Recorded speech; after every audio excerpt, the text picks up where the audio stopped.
28 मार्च वो तारीख जब मुख्तार अंसारी की वो खबर आई कि उन्हें हार्ट अटैक आया है। हार्ट अटैक के बाद बांदा मेडिकल कॉलेज में उनकी मौत हो गई।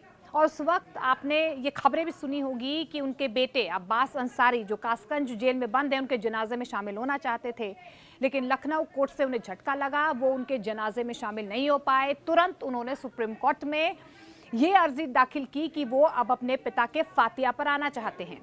अब सुप्रीम कोर्ट ने यहाँ पर अब्बास अंसारी जो कासगंज जेल में बंद है, उन्हें सशर्त जो है इजाजत दे दी है कि वो अपने परिवार वालों से भी मुलाकात कर सकते हैं और मुख्तार अंसारी जो उनके पिता हैं, उनकी कब्र पर जाकर फातिया भी पढ़ सकते हैं। अब कुछ शर्तें हैं जो सुप्रीम कोर्ट की तरफ से रखी गई हैं, क्योंकि उत्तर प्रदेश सरकार ने जो दलीलें रखी हैं उन पर जस्टिस सूर्यकांत की तरफ से कहा गया है कि कानून व्यवस्था का जो मैटर है, लॉ एंड ऑर्डर का जो मैटर है, वो स्टेट गवर्नमेंट का है। अब कानून व्यवस्था बिगड़े ना, इसको सुनिश्चित जो है वो राज्य सरकार को करना है, क्योंकि यही दलील जो है राज्य सरकार की तरफ से दी गई थी। उनकी तरफ से कहा गया था कि चित्रकूट से उन्हें इसीलिए कासगंज शिफ्ट किया गया है क्योंकि कानून व्यवस्था ना बिगड़े, ये स्थिति पैदा ना हो, इसीलिए सुनिश्चित करने के लिए उन्हें कासगंज जेल यानी कि अब्बास अंसारी को कासगंज जेल में रखा गया। अब वो जनाजे में शामिल नहीं हुए हैं, लेकिन कल वो फातिया पढ़ने के लिए अपने परिवार वालों के साथ मुख्तार अंसारी की कब्र पर जा सकते हैं। आज लगभग 5 बजे के बाद जो है तमाम प्रक्रिया शुरू हो जाएगी। उन्हें कासगंज जेल से गाजीपुर शिफ्ट किया जाएगा। एक और शर्त जो है सुप्रीम कोर्ट की तरफ से ये रखी गई है कि वो लॉकअप में ही रहेंगे, यानी कि वो यहाँ से कासगंज जेल से शिफ्ट होंगे लेकिन गाजीपुर लॉकअप पर जाएंगे।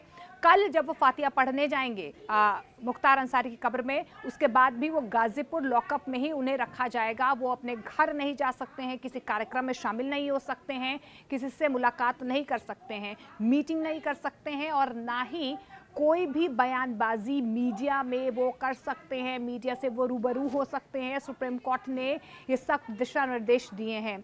इसके अलावा 10 तारीख को फातिया पढ़ सकते हैं वो, 11 और 12 तारीख को उनके परिवार वाले उनसे मुलाकात कर सकते हैं, लेकिन गाजीपुर लॉकअप में ही। तो देखिए, सुप्रीम कोर्ट की तरफ से सशर्त जो है आज अब्बास अंसारी को ये बड़ी राहत दी है कि कल वो अपने पिता की कब्र पर फातिया पढ़ सकते हैं, यानी कि 10 तारीख को बुधवार को, 11 और 12 तारीख को, क्योंकि गाजीपुर ही मुख्तार अंसारी का पैतृक गांव है, पैतृक घर है, वहीं पर उनकी कब्र जो है वो बनाई गई है।